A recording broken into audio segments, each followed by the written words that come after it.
नमस्कार दोस्तों, स्वागत करती हूँ आपका शारदा क्लासेस सिक्कर पर। राजस्थान के भूगोल के मोस्ट इम्पॉर्टेंट 500 क्वेश्चंस की सीरीज चल रही थी, जिसका पार्ट 7 देखते हैं आज। इसका फर्स्ट क्वेश्चन है, यदि अरावली पर्वत श्रृंखला की स्थिति दक्षिण पश्चिम से उत्तर पूर्व न होकर दक्षिण पूर्व से उत्तर पूर्व होती तो राजस्थान पर इसका क्या प्रभाव पड़ता। तो अगर ऐसा होता तो राजस्थान के अधिकांश भागों में भारी वर्षा होती। इसकी वजह ये है कि अगर हम राजस्थान के नक्शे की बात करें तो ये राजस्थान का नक्शा है और इसमें यहाँ ये हमारे पास है उत्तर दिशा, ये होगी दक्षिण दिशा, ये पूर्व और ये पश्चिम। अरावली पर्वत श्रृंखला है वो दक्षिण पश्चिम से उत्तर पूर्व की ओर फैली हुई है। अगर इसका फैलाव हमारे क्वेश्चन में जैसे दिया हुआ है कि ये फैलाव दक्षिण पश्चिम से उत्तर पूर्व ना होकर ये दक्षिण पूर्व से उत्तर पूर्व होता, अगर ये इस प्रकार होता तो इससे क्या होता। इससे ये होता है कि हमारा जो यहाँ पे राजस्थान के इस एरिया में यहाँ पे अरब सागर है और इस एरिया में यहाँ पे बंगाल की खाड़ी है। राजस्थान में सबसे पहले जो मानसून आता है वो अरब सागर की वजह से इस एरिया में आता है, जून मध्य जून के लगभग आ जाता है। और यहाँ के इस पश्चिमी एरिया में अरब सागर की वजह से बारिश होती है और अरावली पर्वत श्रृंखला के बिल्कुल समानांतर होने की वजह से इस एरिया में बारिश नहीं हो पाती है। तो अगर ये अरावली पर्वत श्रृंखला इस तरीके से फैली हुई होती तो हमारे लगभग एरिया में बारिश किसकी वजह से हो जाती, अरब सागर की वजह से। और जो बचा हुआ क्षेत्र है उसमें बंगाल की खाड़ी का जो मानसून आता है इसकी वजह से। और ये वाला जो पोर्शन है दक्षिण पश्चिम वाला, यहाँ पे भूमध्य सागर की वजह से भी मानसून आता है। तो इस वजह से अगर हमारे जो अरावली पर्वत श्रृंखला है, इस अरावली पर्वत श्रृंखला का फैलाव ये यहाँ से ऐसे ना होकर इसका दक्षिण पूर्व से उत्तर पूर्व ऐसे होता तो लगभग एरिया है वो मानसून से कवर हो जाता और काफ़ी जगहों पे भारी बारिश होती। नेक्स्ट क्वेश्चन की बात करते हैं, निम्न में से कौन सा जिला है वो राज्य के अति आर्द्र जलवायु प्रदेश के अंतर्गत नहीं आता है। तो हमारे पास दिए हुए हैं धौलपुर, जोधपुर, जयपुर और बाड़मेर। इनमें से कौन सा जिला है जो अति आर्द्र जलवायु के अंदर नहीं आता है। तो जो राजस्थान की जलवायु है उसको नॉर्मली अगर देखा जाए तो 5 भागों में बांटा गया है, शुष्क जलवायु, अर्ध शुष्क जलवायु, आर्द्र जलवायु, अति आर्द्र जलवायु और उपाद्र जलवायु। तो इनमें से अति आर्द्र जलवायु प्रदेशों में कौन सा आता है। तो जो अगर हम धौलपुर की बात करें तो धौलपुर जिला जो आता है ये आर्द्र जलवायु में आता है। और अगर जोधपुर की बात करें, जयपुर की बात करें तो जयपुर हमारा आ जाता है उपाद्र जलवायु में। और ये जो जोधपुर और बाड़मेर दोनों हैं ये इनका आधा पोर्शन है वो शुष्क जलवायु में आता है और आधा अर्धशुष्क में आता है। तो इस तरीके से अगर हम देखें तो कोई भी इनमें से ऐसा नहीं है जो आता है। अब हम इस नक्शे से बात करते हैं तो हमारे ये जो है 5 पार्ट में बांटा गया है। ये जो पोर्शन है जैसलमेर, बीकानेर, श्रीगंगानगर का कुछ पार्ट, जोधपुर और आधा बाड़मेर, ये हमारे आ जाते हैं शुष्क जलवायु में। इसके अलावा अर्धशुष्क की बात करें तो ये वाला पोर्शन जो दिया हुआ है ये है अर्धशुष्क जलवायु में। और उपाद्र जलवायु में आ जाता है हमारा कुछ पोर्शन जालोर, सिरोही, पाली, अजमेर, जयपुर, अलवर, दौसा, ये पोर्शन हमारा आ जाता है उपाद्र जलवायु में। और यहाँ पे ये जो पोर्शन है जहाँ पे अरब बंगाल की खाड़ी की वजह से ज़्यादातर बारिश होती है तो ये पोर्शन हमारा आ जाता है उपाद्र जलवायु में, आर्द्र जलवायु में। और इसके जस्ट नीचे वाला क्षेत्र अगर हम देखें, डूंगरपुर, प्रतापगढ़, झालावाड़, बारां, कोटा का आधा पोर्शन, उदयपुर का कुछ पोर्शन, ये हमारे आ जाते हैं अति आर्द्र जलवायु में। तो हमारे क्वेश्चन की अगर हम बात करें तो धौलपुर, जोधपुर, जयपुर और बाड़मेर चारों के चारों ही हैं, वो कोई भी नहीं आते हैं अति आर्द्र जलवायु में। नेक्स्ट क्वेश्चन की बात करते हैं, राजस्थान की वह कौन सी पर्वत श्रृंखला है जो उसे उत्तर पश्चिम भाग एवं दक्षिण पूर्वी भाग में विभक्त कर देती है। कुछ टाइम पहले हमने एक नक्शा देखा था इंडिया का, इसमें हमने देखा था कि ये अरावली जो पर्वत श्रृंखला है, इस अरावली पर्वत श्रृंखला है ये राजस्थान को 2 भागों में बांटती है। ये हमारे पास हो गया उत्तर पश्चिम एरिया और ये हमारे पास हो गया इधर दक्षिण पूर्वी एरिया। तो ये 2 भागों में बांटती है। तो कौन सी पहाड़ी आ गई हमारे पास 2 भागों में बांटने वाली, तो ये होगी अरावली पर्वत श्रृंखला। तो राजस्थान की कौन सी पर्वत श्रृंखला है जो उत्तर पश्चिमी भाग एवं दक्षिण पूर्वी भाग को अलग अलग करती है, डिवाइड करती है, तो ये करती है अरावली पर्वत श्रृंखला। नेक्स्ट क्वेश्चन की बात करते हैं। राजस्थान में बहुधा सूखा एवं अकाल पड़ने का मुख्य कारण, आधारभूत कारण क्या है? अरावली का दक्षिण पश्चिम से उत्तर पूर्व की ओर फैला हुआ होना, अनियमित, अपर्याप्त और अनिश्चित वर्षा होना, मिट्टी एवं वनों का अवक्रमण होना, विवेकहीन एवं वैज्ञानिक ढंग से पानी का उपयोग। तो इसकी मेन वजह है राजस्थान में अनियमित, अपर्याप्त और अनिश्चित वर्षा होना। राजस्थान में इनकी कोई भी मात्रा फिक्स नहीं है, इस वजह से ज़्यादातर सूखा और अकाल पड़ने के कारण है। नेक्स्ट क्वेश्चन की बात करते हैं। निम्न में से साबरमती नदी की सहायक नदी कौन सी है? तो इनमें से अगर देखा जाए तो मेशवा, हसमती, याजम, तीनों की तीनों साबरमती नदी की सहायक नदियां हैं। तो उपयुक्त सभी आंसर हो जाएगा।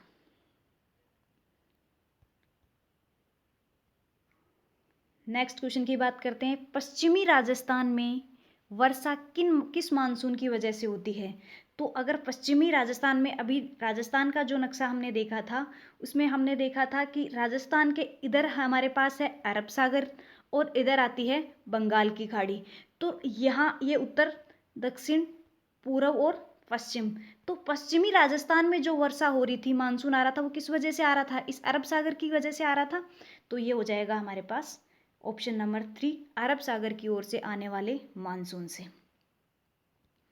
नेक्स्ट क्वेश्चन की बात करते हैं। राजस्थान के बांसवाड़ा जिले में सूर्य किस माह में लंबवत चमकता है?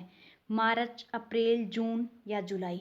तो राजस्थान के बांसवाड़ा जिले में जून माह में लंबवत चमकता है। इसकी वजह यह है कि जो राजस्थान का बांसवाड़ा जिला है, बांसवाड़ा जिले में से कर्क रेखा होकर गुजरती है और जून माह में कर्क रेखा, हमारा जो सूरज है वो कर्क रेखा के ऊपर या अपन कहें तो लंबवत चमकता है।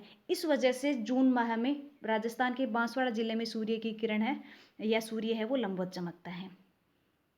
नेक्स्ट देखते हैं। राजस्थान में भारतीय मौसम विभाग की वेधशाला कहाँ पे स्थित है? जयपुर, जोधपुर, बीकानेर या कोटा? तो भारतीय मौसम विभाग की वेधशाला की बात करें तो वो जयपुर जिले में स्थित है। नेक्स्ट हो जाएगा, नक्की झील कहाँ स्थित है? तो अगर नक्की झील की बात की जाए तो ये कहाँ पे स्थित है? उदयपुर में, कोलायत में या माउंट आबू या देलवाड़ा में?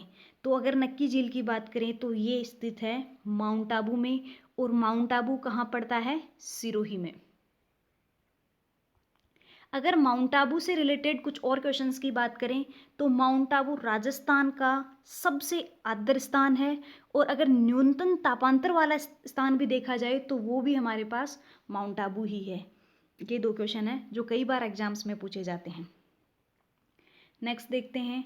ये जो नक्की झील है इसको ऐसा माना गया है वहाँ के स्थानीय लोगों के द्वारा कि देवताओं द्वारा इसे नाखूनों से खोदा गया है, इस वजह से इसको नक्की झील नाम दिया गया है। नेक्स्ट देखते हैं। लूनी नदी की निम्न सहायक नदियों में अरावली पर्वतमाला से नहीं निकलने वाली नदी है? तो हमारे पास दी हुई है बांडी, जोजरी, लीलड़ी या जमाई।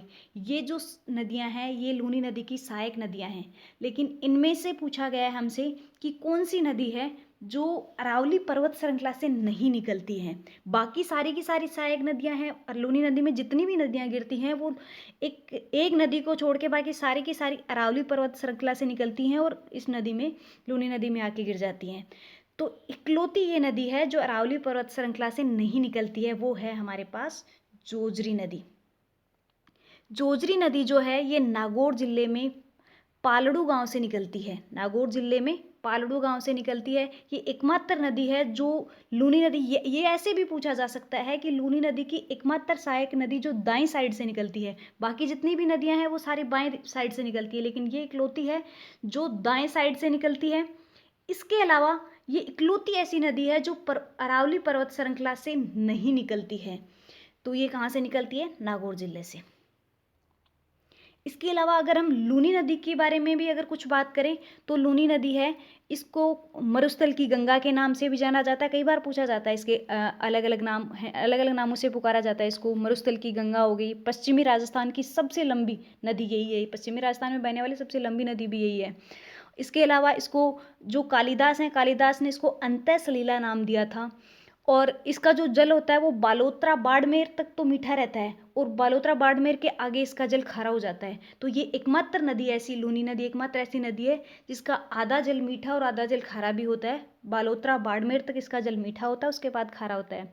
इसका जो प्रवाहक क्षेत्र होता है, इसके प्रवाहक क्षेत्र को गोडवाड़ प्रदेश बोला जाता है, और इसकी जो लंबाई है वो 495 किलोमीटर है।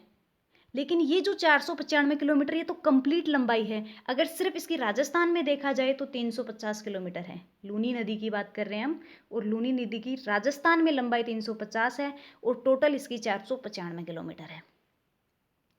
नेक्स्ट बात करते हैं, नदी जिसका उद्गम स्थान राजस्थान से होता है और जो अपना जल खंबात की खाड़ी में डालती है, वह है इकलौती नदी है राजस्थान की जो राजस्थान से निकलती है।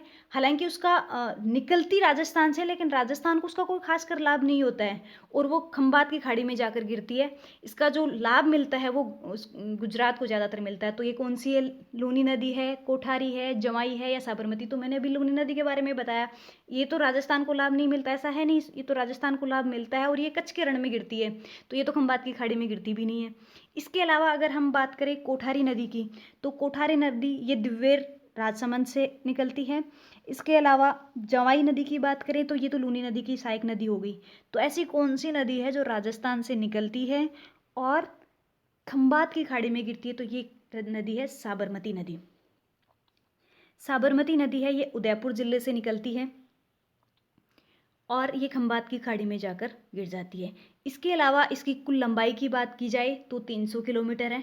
इसकी लंबाई देखें तो 300 किलोमीटर है, लेकिन इसका कोई खासकर प्रभाव राजस्थान में इससे का कोई फ़ायदा नहीं मिलता है, गुजरात को इसका फ़ायदा मिलता है। तो ये निकलती राजस्थान में है, बहती गुजरात में है।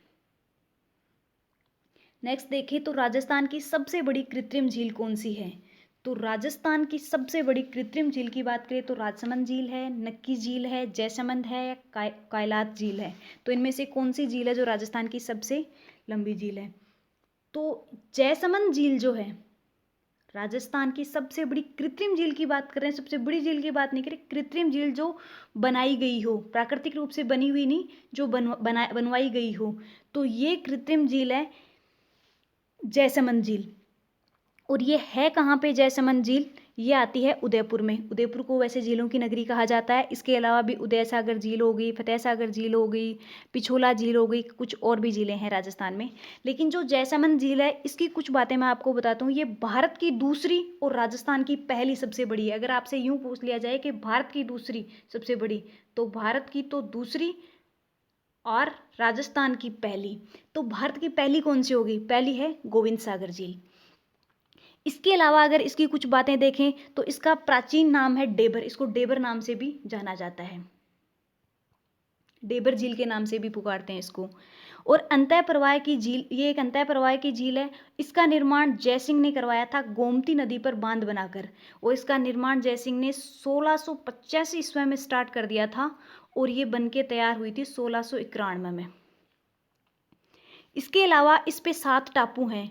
इसमें जो सबसे बड़ा टापू है उसको बाबा का भांगड़ा कहते हैं, और सबसे छोटे टापू को प्यारी कहते हैं। यही दो ज़्यादातर पूछे जाते हैं। इसके अलावा एक टापू और है इसके ऊपर, जिसको बाबा का मगरा कहते हैं। ये इसलिए फेमस है, बाबा के मगरा जो टापू है इसके ऊपर एक आइसलैंड रिजोर्ट बना हुआ है, होटल है जिसका आइसलैंड रिजोर्ट नाम है, बहुत फेमस होटल है ये, इसकी वजह से। इसके अलावा इस झील के पास में चित्रित हवा महल है, रूठी रानी का महल भी है, 6 कलात्मक छतरियाँ भी हैं। ये कुछ इसकी और विशेषताएं हैं।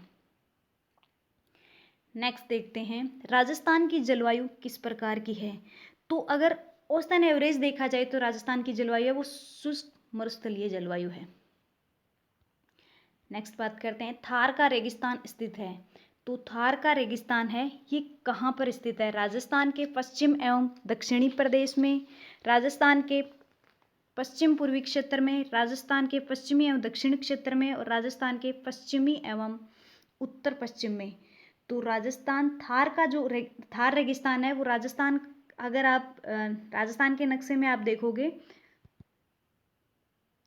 तो इस तरीके से यहाँ पे ये जो एरिया है, ये एरिया जो पश्चिमी और उत्तर पश्चिमी एरिया है वो राजस्थान थार का क्षेत्र कहलाता है। तो ऑप्शन हो जाएगा डी, राजस्थान के पश्चिमी एवं उत्तर पश्चिमी जो भाग है उसको थार का रेगिस्तान ज़्यादातर फैला हुआ है यहाँ पे। नेक्स्ट क्वेश्चन की बात करते हैं। जून माह में राज्य के उत्तरी पश्चिमी भाग में न्यूनतम दाब रहने का क्या कारण है? जून में सबसे ज़्यादा रहता है। एक तो हमने देखा था कि राजस्थान में से कर्क रेखा बांसवाड़ा के बीचों बीच होकर गुजरती है और डूंगरपुर का कुछ एरिया कवर करती है। तो कर्क रेखा पर अभी थोड़ी देर पहले मैंने ये भी बताया था कि कर्क रेखा पर जून माह में सूर्य है वो लंबवत चमकता है।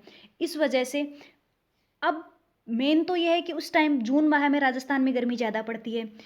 तापांतर की एक तो ये कारण हो गया। अगर एक दाब और ताप का अगर देखें तो जहाँ पे टेम्परेचर ज़्यादा है तो वहाँ पे प्रेशर कम हो जाता है, दाब कम हो जाता है। दूसरी बात, वहाँ पे अगर इसके पश्चिमी एरिया, उत्तरी पश्चिमी एरिया की बात करें तो उसके आसपास में कोई समुद्र भी नहीं है। तो इसकी वजह हो जाएगी इसकी मेन वजह हो जाएगी सूर्य की अधिक प्राप्ति व समुद्र तल से दूरी। आसपास में कोई समुद्र भी नहीं है। अगर उत्तर पश्चिम में देखा जाए तो भूमध्य सागर है वो भी काफ़ी दूर जाके पड़ता है। यहाँ पे मानसून भी आता है तो भूमध्य सागर की वजह से आता है। अरब सागर भी दूर पड़ जाता है, इधर देखे बंगाल की खाड़ी भी दूर पड़ जाती है, तो आसपास में कोई समुद्र भी नहीं है। दूसरी, यहाँ पे जून माह में बहुत ज़्यादा अगर राजस्थान में देखा जाए तो गर्मी रहती है, तो सूर्य के ताप की अधिक प्राप्ति होती है जून माह में और समुद्र तल की दूरी भी ज़्यादा रहती है, इस वजह से न्यूनतम दाब रहता है। नेक्स्ट बात करते हैं। अक्षांशीय स्थिति के अनुसार राजस्थान को कौन सा जिला या कौन से जिले हैं वो उष्णकटिबंधीय क्षेत्र में आते हैं? तो इकलौता जिला बांसवाड़ा है जो अक्षांशीय दृष्टि से देखा जाए तो उष्णकटिबंधीय क्षेत्र में आता है। नेक्स्ट बात करते हैं। मरुस्थल के कच्चे गोलाकार घर को क्या कहा जाता है? माल्या, टापल्या, झूंपा, कोठी। तो मरुस्थल में गोलाकार जो घर बने हुए होते हैं उनको झूंपा कहा जाता है। नेक्स्ट देखते हैं। समान वर्षा वाले स्थानों को मिलाने वाली रेखा को क्या कहते हैं? समान वर्षा वाले को मिला रहे तो समवर्षा रेखा हो जाएगी। नेक्स्ट देखते हैं। राजस्थान में प्रवेश करने वाले पश्चिमी विक्षोभ की उत्पत्ति का क्षेत्र क्या है?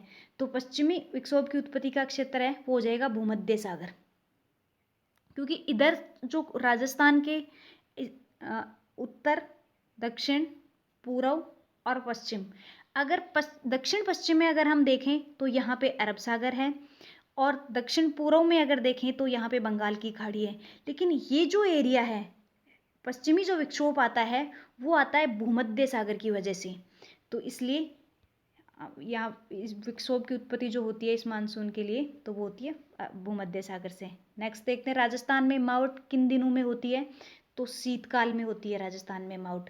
और शीतकाल में मावठ की वजह से, मावठ है ये कौन सी फसल को फायदा पहुंचाती है? तो ये रब्बी की फसल में अगर हम देखें तो चना हो गया, सरसों हो गई, जौ हो गए, गेहूं हो गए, ये सब आते हैं।